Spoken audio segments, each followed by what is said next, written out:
What is up, everybody? Welcome to another episode of the AI Marketing Navigator. This is your daily compass in the ever-evolving world of AI marketing.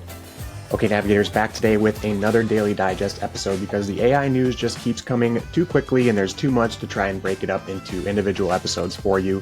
We're going to talk about as much as we can each day. Today, we're going to talk about two new AI image generation models. Count them, two new image AI generation models, one coming from Runway and the other coming from Luma AI, the creator of Dream Machine. So ironically, two formerly video generation models diving into image generation.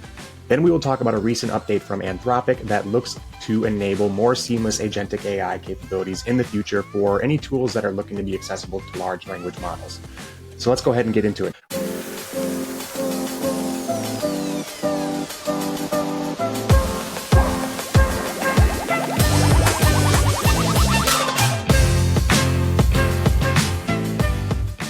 Actually, I think I'm going to switch that around. Let's start with the Anthropic news. Anthropic has released an open source standard protocol called the Model Context Protocol, and it gets a little technical, that looks to standardize the way that AI systems like LLMs can interact with external data sources and external platforms, which is obviously a huge part of agentic AI and the agentic AI capabilities of these AI systems. So essentially what this protocol does is it layouts, again, trying not to get too technical, it layouts an architecture for client devices and server devices to communicate with three main components. One layer that handles the messaging and the framing of the messaging and the patterns of communication. Again, definitely check out the links in the show notes to do a deeper technical dive into the details of this if you would like. There's another layer that's going to manage the communications between the devices, the client-side device and the server-side device. And then you're going to have various development kits, whether they're developed or coded in TypeScript or Python. These are two languages that are heavily used in AI programming. So you're going to have these three technical aspects that enable this protocol between client and server devices, as well as the software running on those devices. And you have to love it. Anthropic is always coming through when it comes to developer and user experience, at least in my opinion. They are currently offering several pre-configured servers built with TypeScript or Python for multiple existing platforms, things like Google Drive and Slack and GitHub or Postgres or PostGRES or Git or Puppeteer, which is one that I haven't heard of. And these pre-configured servers will have the protocol set up that allows large language models to interact with these tools. And as I understand it, these servers essentially kind of create a single environment for the large language models to build a context as you're pulling information from multiple different sources and tools, depending on what tool you're building or what experience you're building. And this model context, MCP, model context protocol servers give you an aggregated area to build context. So you don't have to go and lose context every time you go back from a tool or you're switching back and forth from a tool. You'll have that context that you've gathered from each individual platform in one place. That's kind of how I understand these MCPs, or my initial understanding of them anyways.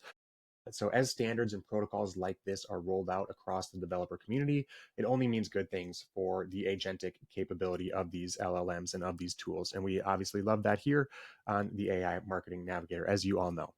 Okay, moving on to our image generation model news. Shout out to the rundown.ai newsletter, as always, for pointing me in the direction of these two updates. The first one comes from the Runway video generation model. Runway has very boldly stepped into the image generation model space with a new model of their own within their tool called Frames. And this is being touted for its performance compared to existing image generation models, although the second one even more so, Luma Dream Machine.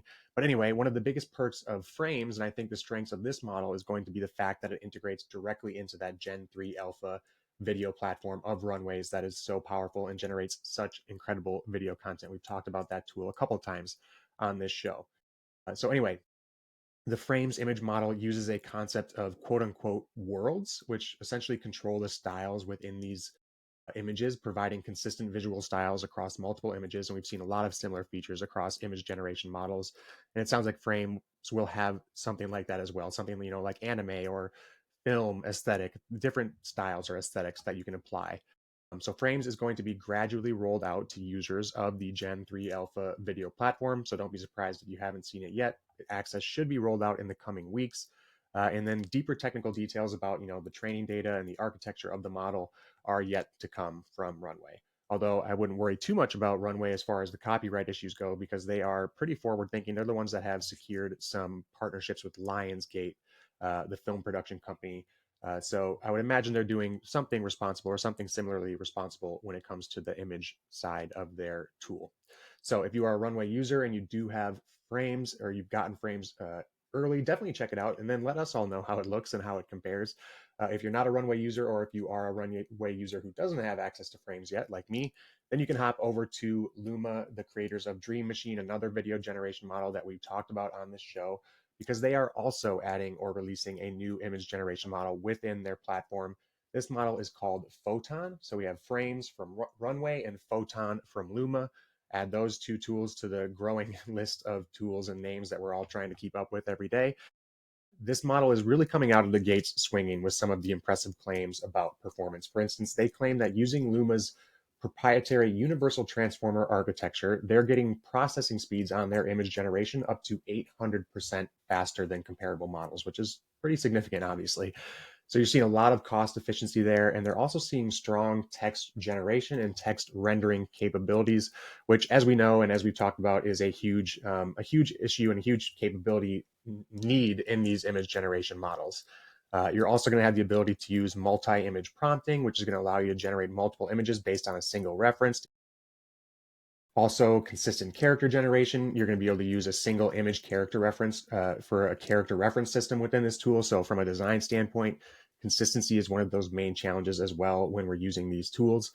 And it looks like Dream Machine currently ranges from free, so they do have a free tier, we love that, to $94.99. So there's a pricing tier at $9.99 per month, $29.99 per month, and then $94.99 per month. And again, that is in addition to that free tier. So if you haven't checked out Dream Machine yet, first go check out our episode that we recorded on it, but definitely hop in there. It's one of the cleaner and better user experiences as far as video generation and now image generation goes, in my opinion.